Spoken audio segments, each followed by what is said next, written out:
देश के विभिन्न राज्यों में हुए रोपवे में हादसे को देखते हुए देश में संचालित सभी रोपवे परियोजनाओं के लिए राष्ट्रीय आपदा प्रबंधन प्राधिकरण द्वारा अर्धवार्षिक संयुक्त अभ्यास का आयोजन किया जा रहा है, जिसको लेकर बुधवार को मसूरी के गनहिल के बीच पहाड़ी पर रोपवे में कुछ लोगों के फंसे होने की सूचना मिली थी। इस पर NDRF, SDRF, ITBP, fire service और मसूरी पुलिस के साथ उप जिलाधिकारी, अस्पताल के डॉक्टर और स्टाफ की टीम मौके पर पहुंची और तत्काल रेस्क्यू ऑपरेशन शुरू कर दिया। बताया जा रहा है कि रोपवे में फंसे लोगों में से एक व्यक्ति भी बेहोश हो गया था। इसकी सूचना से गनहिल में अफरा तफरी मच गई।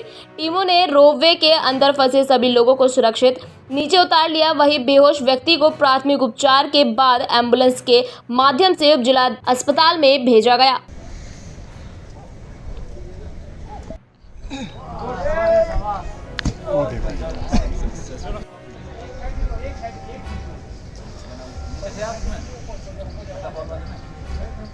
तो बहुत तेज इधर चमक रहा है।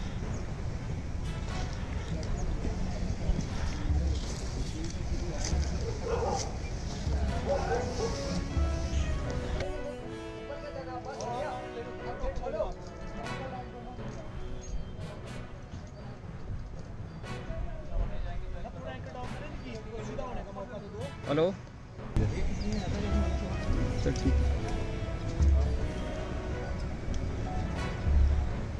डाउन करना ना अभी, जो पहले से उतारोगे सर।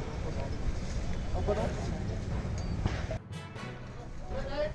ये बाद में ले जाएंगे लास्ट में ना, यहाँ क्लोज जाएगा उसके बाद ले जाएंगे। करना है राजू बाबू। आज हमारी चक्कर में कहीं दूसरी चक्कर ना है। नहीं ठीक है, कल चलते हैं।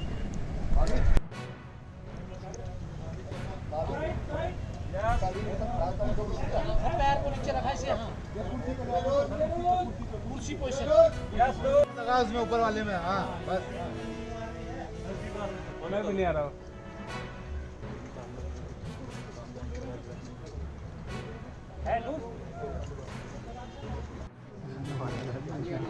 नहीं रही हो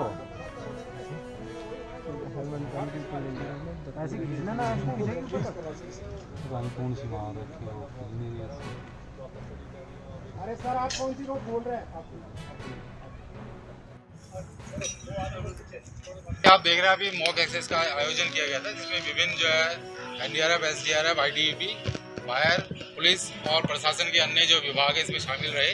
और परेशानियां आप भी वहां पर मौजूद थे, किस तरीके से जो रस्सा वहाँ पर जो है रोप का इस्तेमाल किया गया, कैसे वहाँ पे जो है लैडर वगैरह जो है हमारे इम्प्रोवाइज उसका इस्तेमाल किया गया। और इसमें मेन चीज़ ये है कि इसमें आपने देखा होगा जो भी रोप का है, रोप का इस्तेमाल वही कर सकता है जो उसके बारे में काफ़ी दक्ष हो या बिल्कुल वेल ट्रेंड ट्रेनिंग प्राप्त किया गया है। इसमें कम से कम हमें 1.5 से 2 घंटे का समय लगा और जिसमें हमारे द्वारा जो है 5 से 6 विक्टिम्स को जो है निकाला गया, जिसमें एक की सीरियस हालत थी तो उसको जो है नीचे जो है स्ट्रेचर में लाया गया और आगे जो है यहाँ पे जिला जो अस्पताल है एम्बुलेंस जो है उसमें भिजवा दिया गया। हाँ, इनका जो हमने पहले भी इनका समय समय पे चेक करते हैं, साल में दूसरी बार हमारी जो है एक्सेस का आयोजन किया गया है, तो इनके द्वारा भी समय समय पर जो है पूरा इसका निरीक्षण करवाया जाता है, जो कि हमारे पास इनकी रिपोर्ट भी है कि IIT रुड़की की तो एनडीआरएफ, एसडीआरएफ, फायर और इसके अलावा पुलिस और ITBP भी थी, और इसके अलावा जो भी प्रशासन, मसूरी प्रशासन है उसके अन्य विभाग भी जो है हमारे साथ यहाँ पर इस मॉक एक्सरसाइज में शामिल है। काशीपुर में विद्युत विभाग के द्वारा लगाए जा रहे प्रीपेड मीटर के विरोध में जनता जनार्दन के साथ पुष्कर सिंह बेस्ट ने अपने क्षेत्र वार्ड नंबर 17 नगर निगम काशीपुर में वार्ड वासियों के साथ बिजली विभाग दफ्तर पहुंचे, जहां उन्होंने प्रीपेड मीटर लगाने का विरोध किया। विभाग द्वारा प्रीपेड मीटर लगाए जाने को लेकर जनता में काफी आक्रोश है। इस पर पुष्कर सिंह बेस्ट ने कहा कि भारतीय जनता पार्टी और हमारे उत्तराखंड के मुख्यमंत्री पुष्कर सिंह धामी बहुत अच्छा काम कर रहे हैं, लेकिन जनहित में कुछ लोग जनता को परेशान करने में लगे हुए हैं। और इसको प्रीपेड मीटर को जो है जनता स्वीकार नहीं कर रही है, इससे जनता का नुकसान ही है। मैडम मुझे बताइए, कोई गरीब आदमी है जो आदमी दिहाड़ी में काम करता है, मान लो उसकी लाइट कट गई या चली गई तो आदमी रिचार्ज कहाँ से कराएगा? तो इसका जो है जनता जो इसका पुनः विरोध कर सही आ गया, नाम लिख दिया सर। सबसे पहले आवास विकास से होता, मतलब पहले इलेक्ट्रॉनिक मीटर लगे तो आवास विकास से चालू हुए। आपने जो तार लगाए वाले जो लोहे के तार हटा के प्लास्टिक वैसे वाले वो भी आवास विकास जो पड़ी सबसे पहले। हम ये चाहते हैं कि सारे सर आज बिजली विभाग के कार्यालय में आए सर, किन समस्याओं को लेकर आ रहे हैं? देखिए, ये बहुत ही गंभीर विषय है, जनहित से जुड़ा हुआ मामला है। कल क्या कहते हैं, प्रीपेड मीटर से संबंधित कुछ कर्मचारी वार्ड नंबर 17 में घूम रहे थे और जिससे जनता में काफी आक्रोश है। उनका ये कहना है कि प्रीपेड मीटर लगेंगे, रिचार्ज मीटर लगेंगे, जिससे जनता को काफी इससे नुकसान है। आप मुझे देखिए, जो ऑलरेडी पहले ही बिल चल रहे हैं उससे तो समस्या का समाधान तो हो नहीं रहा है। अगर ये प्रीपेड मीटर यहाँ पे लग जाते हैं, जनता के कितना नुकसान होगा। कल ये वार्ड नंबर 17 से इन्होंने शुरुआत करी आज, जिससे कि यहाँ पे सभी वार्डवासी नंबर 17 में हम सभी माताएं बहनें, हमारे बुजुर्ग सीनियर सिटीजन सभी लोग आए हुए हैं और हमने एक्शन साहब को आक्रोश व्यक्त किया है कि ये प्रीपेड मीटर नहीं लग रही चाहिए, ना सर्वे होना चाहिए, इससे जनता का नुकसान। आप देखिए, अगर कोई जैसे मोबाइल रिचार्ज होता है, अगर किसी का 500 या 600 रुपए का बिजली का बिल आगे उसकी जेब में नहीं है तो उसे अंधेरे का सामना करना पड़ेगा। तो मेरे सरकार से भी मांग है और मैं आदरणीय धामी जी से भी निवेदन करता हूं कि ये बात हमारे इसको अपने संज्ञान में ले और सरकार से भी निवेदन करता हूं। धामी जी बहुत अच्छा काम कर रहे हैं, सरकार भी हमारा अच्छा काम कर रही है और सरकार से अगर जनता है तो सरकार है। मैं सरकार से निवेदन करता हूं कि जनता की मांग को ये तुरंत इसको वापस लें और जिससे कि जनता का भला हो सके और ये प्रीपेड मीटर नहीं लगने चाहिए, नहीं तो इससे जनता का नुकसान ही नुकसान है। अल्मोड़ा जिले के मरचूला के पास कुपी गांव के नजदीक एक बस की गहरी खाई में गिरने से 36 लोगों की मौत के बाद अब काशीपुर परिवहन विभाग अलर्ट मोड पर दिखाई दे रहा है। आपको बता दें कि काशीपुर परिवहन विभाग पहले से ही वाहनों और ओवरलोडेड वाहनों पर अपनी पैनी नजर बनाए हुए हैं, लेकिन इस घटना को लेकर परिवहन विभाग अब और ज्यादा सतर्क हो गया है। वहीं ARTO विमल पांडे ने बताया कि घटना वास्तव में बहुत बड़ी हृदय विदारक घटना है और इसको लेकर अब काशीपुर में दौड़ने वाली बसें हो या पहाड़ों पर चढ़ने वाली बसों की पूरी देखभाल की जाएगी। उन्होंने कहा कि वैसे तो समय समय पर गाड़ियों की फिटनेस पर ज्यादा ध्यान दिया जाता है और कोई व्यक्ति समय निकालने के बाद फिटनेस नहीं कराता है तो उनके द्वारा उस व्यक्ति को नोटिस भी जारी किया जाता है। उन्होंने साफ लफ्जों में कहा है कि इस घटना से पूरे उत्तराखंड को सबक मिला है। अब इस तरीके की पुनरावृत्ति ना हो, इसके लिए अभी से ही कमर कस ली गई है।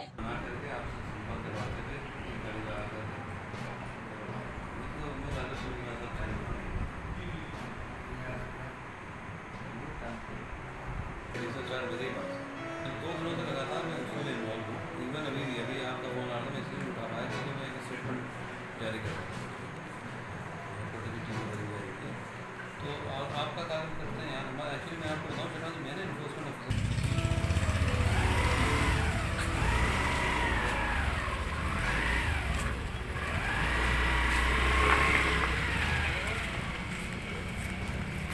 तो लगातार हमारे काशीपुर बाजपुर जसपुर क्षेत्र में हम लगातार ही जो पैसेंजर व्हीकल है उनको भी चेक करते रहते हैं और ओवरलोड के भी चालान लगातार होते रहते हैं, चाहे वो मैजिक हो या बसेज हो या प्राइवेट जो कमर्शियल यूज़ करते हैं। अभी एक गाड़ी सीज हुई है अभी मेरे सामने, वो लगातार वो कार्रवाइयाँ चल रही हैं।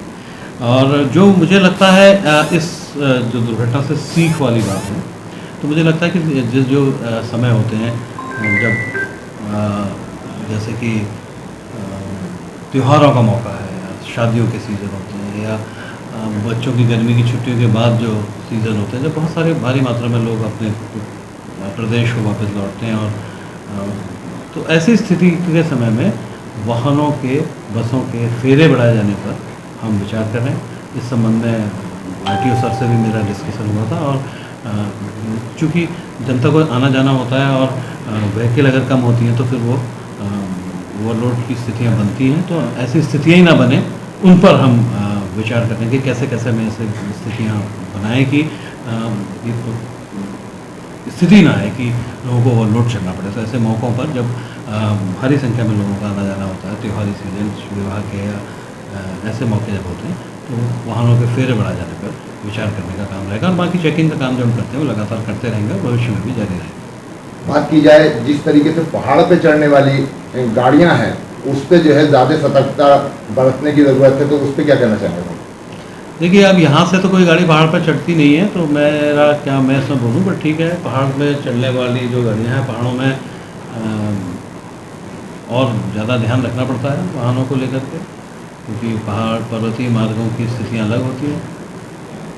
वहाँ पर विशेष ध्यान ओवरलोड से लेकर के गाड़ी की फिटनेस से लेकर के गाड़ी की टायरों की कंडीशन और उनको कुछ विशेष रूप से ध्यान दिए जाने की ज़रूरत है। लेकिन चूँकि अब यहाँ पे तो कोई पर्वतीय क्षेत्र नहीं है, इसलिए मेरा टिप्पणी करना उचित नहीं है, बट मेरा अनुभव चूँकि मैंने पहाड़ में नौकरी की है, तो ये है कि वाहनों को वाहन स्वामी को खुद भी सचेत होना चाहिए, क्योंकि ये उसकी भी बहुत बड़ी जिम्मेदारी होती है। क्योंकि इस समय वाहन स्वामी के ऊपर भी बहुत मुसीबत आई है जो दुर्घटना हुई। जिस तरीके से बताया जा रहा है कि मठचूला से चल करके जो रामनगर को जी ये गाड़ी आ रही थी, इसमें भी लगभग 60 से ऊपर सवारियाँ थी, तो इसमें भी जो है कहीं ना कहीं कोताही बरती गई है, कहीं ना कहीं कुछ ना कुछ हुआ है जिस तरीके से घटना घटित हुई है। क्या कहेंगे सर? अब देखिए, इसमें व्यक्ति तो ज़्यादा थे, 60 से या 55 थे, तो एग्जैक्टली मुझे फिगर नहीं मालूम है। पर वो मौका चूँकि ऐसा था कि दिवाली की छुट्टियां बीती, एक साथ बहुत सारे लोगों को जाना था, और देखिए अगली बस लेट थी, बहुत सारे लोगों को कनेक्टिंग जो उनकी गाड़ियाँ थी दिल्ली की या अन्य जगह की जहाँ पे वो जाना था, वो जाने के बहुत लोग उतावले भी होते हैं जाने के लिए, और वो बहुत दुर्भाग्यपूर्ण घटना हुई है, बहुत ही दुर्भाग्यपूर्ण घटना हुई है। तो इसी को लेकर के मैं आपसे कह रहा हूँ कि ऐसे मौक़ों पर हमको चिन्हित करके, ऐसे मौक़ों को चिन्हित करना और वाहनों की संख्याओं को बढ़ाना, फेरों को बढ़ाना, ये भी एक हल हो सकता है जिसमें ओवरलोडिंग की स्थितियाँ ना रहें। बाकी सड़कों की स्थितियाँ भी, जैसे वहाँ पर पैरापेट्स नहीं थे, उस रोड को मैं पर्सनली भी देख के आया, तो रोड्स को लेकर के भी पैरापेट्स, मेरा मानना है कि पर्वतीय मार्गों में 100% या तो क्रश बैरियर हो, पैरापेट्स हों, या कोई एक ऐसा तरीका हो जिससे उनका जो घाटी की तरफ या नदी की तरफ जो किनारा है वो पूर्ण रूप से सुरक्षित हो, क्योंकि मनुष्य का जीवन बहुत कीमती है और उसे किसी भी तरीके से बचाने का हमें प्रयास करना चाहिए, कैसे भी बचता हो, लेकिन हमें प्रयास करना चाहिए। और उसके लिए क्रश बैरियर या पैरापेट्स या इसी तरीके के जो और साधन हैं जिनसे वाहनों को गिरने से रोका जाए, वो 100% हमें अपने पर्वतीय मार्गों पर बनाए जाना चाहिए। वरिष्ठ पुलिस अधीक्षक नैनीताल प्रहलाद नारायण मीणा ने बुधवार को लालकुआं कोतवाली का वार्षिक निरीक्षण किया। इस दौरान उन्होंने अधिकारियों को सभी व्यवस्था दुरुस्त करने के निर्देश दिए। निरीक्षण के दौरान वरिष्ठ पुलिस अधीक्षक ने कर्मचारी आवास, मालखाना, वैरिक शस्त्रों व अभिलेखों का गहनता से निरीक्षण किया। साथ ही उन्होंने कोतवाली में लंबे समय से खड़े लावारिस वाहनों के निस्तारण के लिए आवश्यक दिशा निर्देश दिए। वरिष्ठ पुलिस अधीक्षक ने बताया कि कोतवाली के निरीक्षण के दौरान सभी अभिलेख सही पाए गए हैं। उन्होंने कोतवाली परिसर में साफ सफाई व्यवस्था को दुरुस्त रखने, ड्यूटी रजिस्टर्ड को मेंटेन रखने के साथ ही अधीनस्थ कर्मचारियों को सख्त निर्देश दिए। निरीक्षण के दौरान कोतवाली प्रभारी निरीक्षक DR वर्मा, वरिष्ठ उप निरीक्षक हरेंद्र नेगी व दीपक विश सहित तमाम पुलिस अधिकारी व पुलिसकर्मी मौजूद रहे।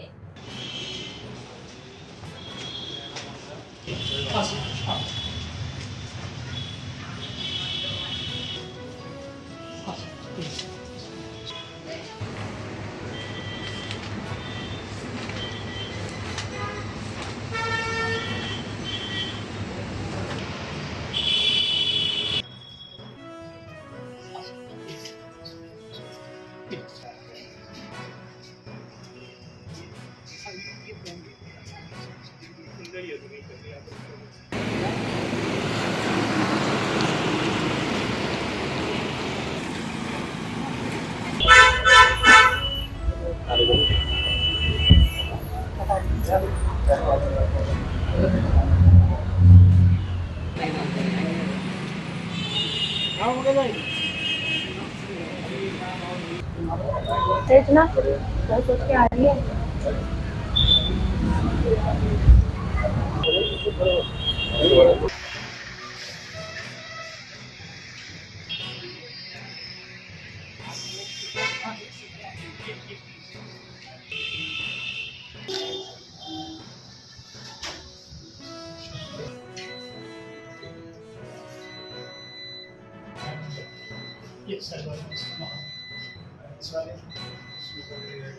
देखिए, लालकुआं थाने का आज वार्षिक निरीक्षण था, तो इस संदर्भ में यहाँ के भवन का, इसके साथ ही जो कर्मचारियों के रहने के जो स्थान है बैरकों का, उनका मैस का उनका निरीक्षण किया गया। साथ ही काफ़ी लंबे समय से लंबित पड़े जो माल हैं, चाहे वो वाहन हो या अन्य, उनके निस्तारण के संदर्भ में निर्देश दिए गए हैं तथा साथ ही यहाँ पर रजिस्टरों के रखरखाव और जो हमारे हथियार हैं उनके रखरखाव को लेकर भी निरीक्षण किया जा रहा है। CCTVNS और बाकी जितने भी हमारे पोर्टल हैं उनमें जो डाटा अपडेशन है उसका भी आज निरीक्षण किया गया है कि डाटा अपडेशन की स्थिति क्या है। साथ ही आम जनता जो आती है उनके लिए जो एक हेल्प डेस्क बना रखा है यहाँ पर, उसमें एंट्रीज किस तरीके से हो रही है और आम जनता की जो शिकायत है उन पर कार्रवाई किस तरीके से हो रही है उसका फॉलोअप भी यहाँ पर किया गया है। जो नुकसान है उसमें चीज़ें जनरल तौर पर ठीक पाई गई है। मालों के रखरखाव को लेके और जो हमारा सीसी कैमरास और बाकी पोर्टल जो हैं उनमें जो डाटा अपडेशन होता है उसको लेकर निर्देश जारी किए गए हैं कि उसमें और क्वालिटी लाई जाए। बाकी जो हथियार हैं उनके संदर्भ में जो है कर्मचारियों के प्रश्न के संदर्भ में निर्देश दिया है।